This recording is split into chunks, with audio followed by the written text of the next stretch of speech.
there, it's Kay from OK Quilting, and I am working on a really special quilt today.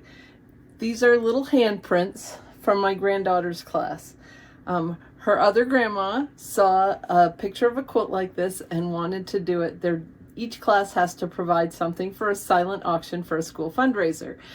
And so she asked me if I would help her with this project. So she went and painted all the kids' hands and did the handprints. That was by far the hard part, I think. I got the easy part. She mailed me all the blocks. I had her cut them a little bit big so that I could trim them. And I quilted them together in this super easy, I just sashed them, put in some cornerstones and a couple of borders, okay? So super simple, because what's important here are the handprints. Now, in the original, the person had quilted hearts around. And I was like, I do not have time to do custom quilting on this, but I want it to look special. So I've been thinking about it, and I just decided I was going to do an edge to edge with the hearts. But about halfway through, I had an idea. And so I've already done one row and it worked out really well. So I wanted to make sure I showed you, because sometimes you just need a little punch of something. So I used white. This is very white fabric. So I used a white and I quilted the whole quilt with, what's it called? It's a hearts meander edge to edge from Urban Elements. But I did want to put a heart around the little hands. So I've changed my thread color to red. And what I did was that there are 3 adult handprints on this quilt. So I used the teachers as the pattern. I hope when I get to the other 2 adults, their hands kind of fit in there. If it goes over their hands, it's fine. It'll be fine. All right, so what I had to figure out was where the middle was of the block, and then I had to make the heart big enough to go around the teacher's hands. And so I've done that. I've resized. So I've used one of the heart designs that's in Pro Stitcher. But I did want to kind of show you my process, because I didn't want the hearts zigzagging as they went down the quilt. I wanted them in a perfectly straight line. And this was actually pretty easy to do. So let me show you how I did it, because I still have 3 more rows to go. So first off, here's my block. I need to know where the center point is. So I'm going to go to, I'm going to come up here because I know that my start point's going to be in this area somewhere. So I've got it set on right on the edge of the block and the sashing, and I am going to turn on measure. And I'm going to come all the way down to this end in a straight, and it's going to be about 12 inches. Okay, so it's 11.71. I'm going to go back to about 6. So what I'm watching is, let's see if I can get you closer so you can actually see what's happening on my screen. As I move, only one of these numbers is moving, because I'm not going back and forth. So only the Y number is moving right now. So I want to be at about 6, just a little bit under 6. So let's go to like 5.85. Okay, now I'm going to just lock my channel locks. That looks pretty good for the first one. Okay, so now I'm going to move you back a little so you can kind of see.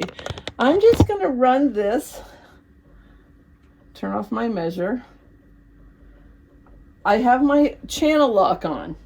I'm just coming down to kind of make sure I'm in the middle of all these little handprints. Now, when I tried to center them as I was quilting, some of them weren't dead center. So I tried to do my best on that front. Okay, this row, that's going to work great. Now, what I know from doing the first block, I just realized I have my funky glasses on today. You know, I got 2 new pairs of glasses last week. Am I wearing them? No, I'm wearing my funky fun ones. All right, now the other thing I know is that I figured out the teacher's block first, and I know that the start point was about 2.66 down from the top. So I figured out the center and I marked it and everything. So now I'm on this border between the sashing and the block.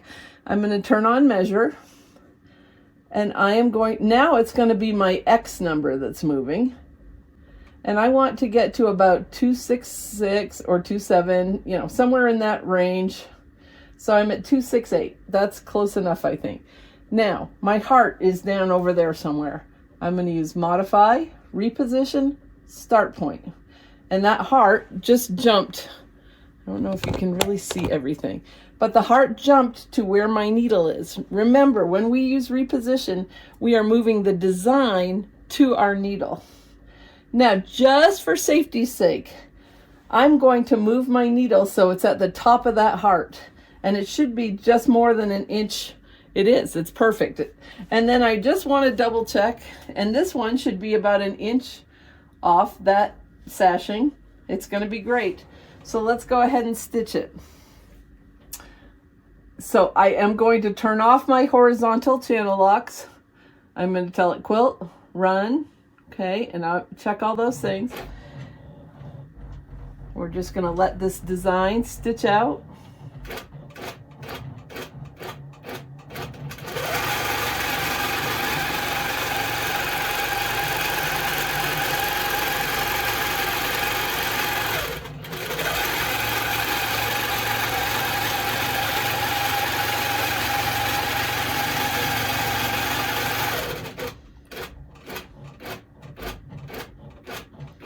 Now I'm not tying this off, so I'm going to actually do a little extra tie off. I'm going to push my button and I'm going to push it towards that edge to just make sure I caught it.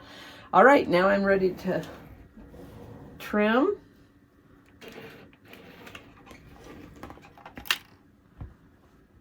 All right, and so we have a super cute little, just one line of red heart around each of them. So now what I'm going to do, I'm going to go back to the start point. I'm going to turn on my horizontal channel locks and I'm going to move. Now, when I get here to the sashing, so I already know that I'm okay on my y-axis. But on my x-axis, I'm going to turn off measure and turn it back on so it resets. And then I'm going to move back down to about 2.66 or somewhere in that vicinity. Whoops, 2.8 might be a little far. Okay, 2.71, great. All right, and now I can double, oh, I have to do the important part. Here we go. Modify, reposition, start point. I want to move that heart. I like to check it just because I'm paranoid about this quilt. Yep, that looks good. This looks good. All right, I need to turn off my horizontal channel lock. Pro Stitcher, run, and here we go with the next one.